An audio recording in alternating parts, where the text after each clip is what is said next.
महाभारत का युद्ध, जिसे कुरुक्षेत्र के युद्ध के नाम से भी जाना जाता है, धर्म और अधर्म के बीच की संघर्ष की कहानी है। इसमें कौरवों और पांडव दो भाइयों के बीच का युद्ध होता है। कौरवों का नेतृत्व दुर्योधन करता है, जबकि पांडवों का नेतृत्व अर्जुन करता है। इस महायुद्ध के दौरान जब दोनों पक्ष एक दूसरे के सामने होते हैं, तो युद्ध के प्रारंभ से पहले अर्जुन अपने सारथी भगवान श्री कृष्ण से सलाह मांगते हैं। यही वह समय होता है जब भगवत गीता की उत्पत्ति होती है। युद्ध के मैदान में जब अर्जुन अपने सगे संबंधियों, गुरुओं और मित्रों को देखता है, तो वह गंभीर असमंजस में पड़ जाता है। उसे यह समझ में नहीं आता कि वह युद्ध करे या ना करे। उसके मन में यह विचार आता है कि यह युद्ध अनुचित है, क्योंकि इसमें वह अपने ही रिश्तेदारों को मार डालेगा। अर्जुन के मन में विचार आता है, क्या यह सही है कि मैं अपने गुरु द्रोणाचार्य और भीष्म पितामह जैसे आदरणीय व्यक्तियों के खिलाफ युद्ध करूं? वह सोचता है कि इस प्रकार का युद्ध उसे पाप का भागी बना देगा और वह धर्म से विचलित हो जाएगा। अर्जुन अपने धनुष को नीचे रख देता है और भगवान कृष्ण से कहता है कि वह इस युद्ध को नहीं लड़ सकता। वह मानसिक रूप से टूटा हुआ महसूस करता है और अपने कर्तव्यों को लेकर असमंजस में है।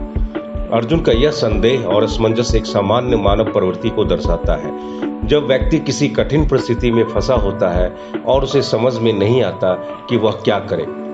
अर्जुन के इस संदेह को देखकर भगवान कृष्ण मुस्कुराते हैं और उसे अपने ज्ञान का उपदेश देना शुरू करते हैं। श्री कृष्ण अर्जुन को समझाते हैं कि यह युद्ध केवल व्यक्तिगत हितों का नहीं है, बल्कि यह धर्म की रक्षा के लिए है। भगवान कृष्ण उसे याद दिलाते हैं कि उसका कर्तव्य एक क्षत्रिय के रूप में धर्म के लिए युद्ध करना है। भगवत गीता में श्री कृष्ण अर्जुन को निष्काम कर्म का सिद्धांत समझाते हैं। भगवान कृष्ण उसे बताते हैं कि आत्मा अमर है, शरीर मर सकता है, लेकिन आत्मा कभी नष्ट नहीं होती। वह जो व्यक्ति शरीर को नष्ट करने के बाद भी आत्मा को अमर समझता है, वह कभी दुखी नहीं होता।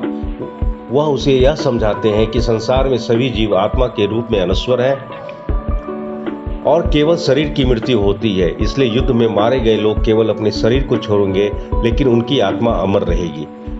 भगवान श्री कृष्ण अर्जुन को कर्म के महत्व को समझाते हैं। वह कहते हैं कि हर व्यक्ति का कर्तव्य होता है कि वह अपने कर्मों को पूरे समर्पण के साथ करे, लेकिन उसे कर्मों के फल की चिंता नहीं करनी चाहिए।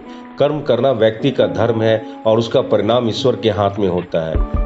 यह सिद्धांत भगवत गीता का एक महत्वपूर्ण सिद्धांत है, जिसे निष्काम कर्म योग कहा जाता है।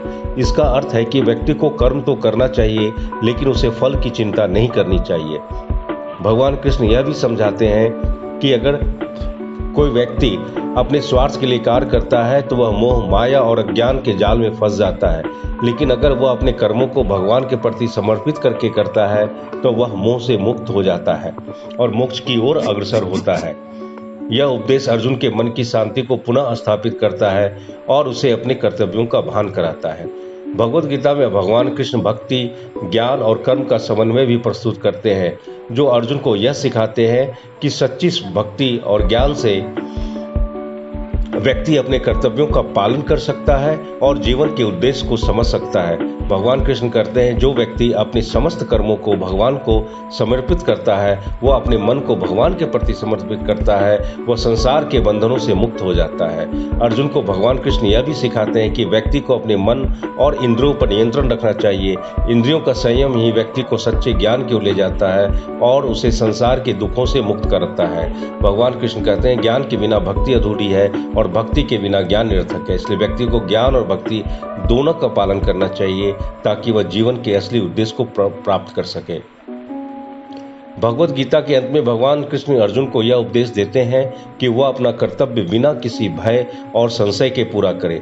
वे अर्जुन को आत्मा के अनश्वरता का ज्ञान देते हैं और उसे यह सिखाते हैं कि धर्म का पालन करना ही जीवन का सबसे बड़ा कर्तव्य है। भगवान कृष्ण अर्जुन को कहते हैं, सभी धर्म को छोड़कर केवल मुझ पर ध्यान केंद्रित करो, मैं तुम्हें सभी पापों से मुक्त करूंगा। अर्जुन को अपने संदेश से मुक्ति मिल जाती है और वह पुनः आत्मविश्वास के साथ युद्ध करने का निर्णय लेता है। वह अपने कर्तव्य का पालन करने के लिए तैयार हो जाता है और भगवान कृष्ण को प्रणाम करता है। अर्जुन का यह निर्णय हमें सिखाता है कि जीवन में कठिनाइयों और चुनौतियों का सामना करना हमारे कर्तव्यों का हिस्सा है और हमें भगवान पर विश्वास रखते हुए आगे बढ़ना चाहिए।